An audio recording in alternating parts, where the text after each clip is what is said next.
Oya we dada. Dada yangu.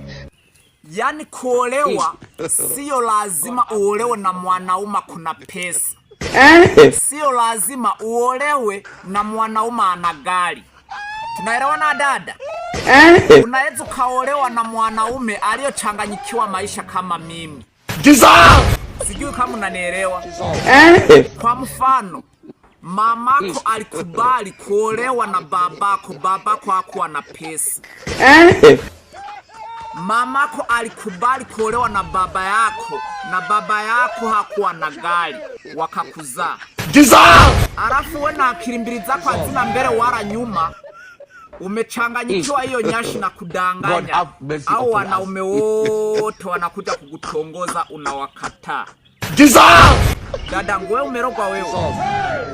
Wewe ni shetani na una mapembe dada. Aya, wewe endelea kuwakataa. Endelea kabisa. Changanyikiwa kama umekunywa mafuta ndege dada. Ipo siku mimi mapembe utakuja kunikumbuka. Na mimi nashinda kuongea kila siku. Muparanisi mkubwa wewe uliyochanganyikiwa na maisha. Dada kwani wewe ni shetani na una mapembe dada? Yani wasichana wote mliozaliwa pamoja wote wameolewa. Wasichana wote mliosoma na wao wote wameolewa. Alafu wewe na akili mbili zako hazina mbele wala nyuma, hiyo nyashi yake na kudanganya. Wanaume wanakuja kukutongoza unawakataa. Haya. Dada endelea kuwakataa. We dada we mparanisi wewe. Endelea kuwakataa. Ipo siku mimi mapembe utakuja kunikumbuka mwenda wazimu wewe. Etio, hii nyashi yangu, hii shepu yangu, siwezi nikaolewa na kijana yoyote. Siwezi nikaolewa na kijana yoyote ana gari. Aya, we dada, endelea kuchanganyikiwa na maisha. Ile siku tafikisha miaka 30 dada. Ile siku tafikisha miaka 35 dada. Mimi mapembe utakuja kunikumbuka.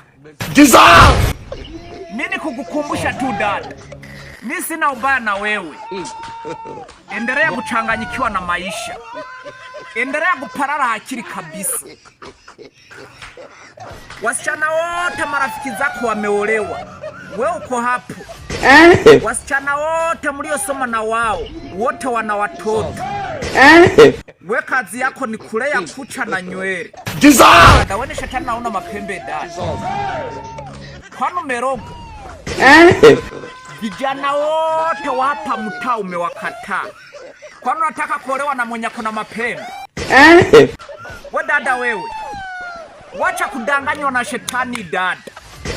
Kubaliana nao wanaume wanakutongoza dada. Haya. Endelea kuparara akili.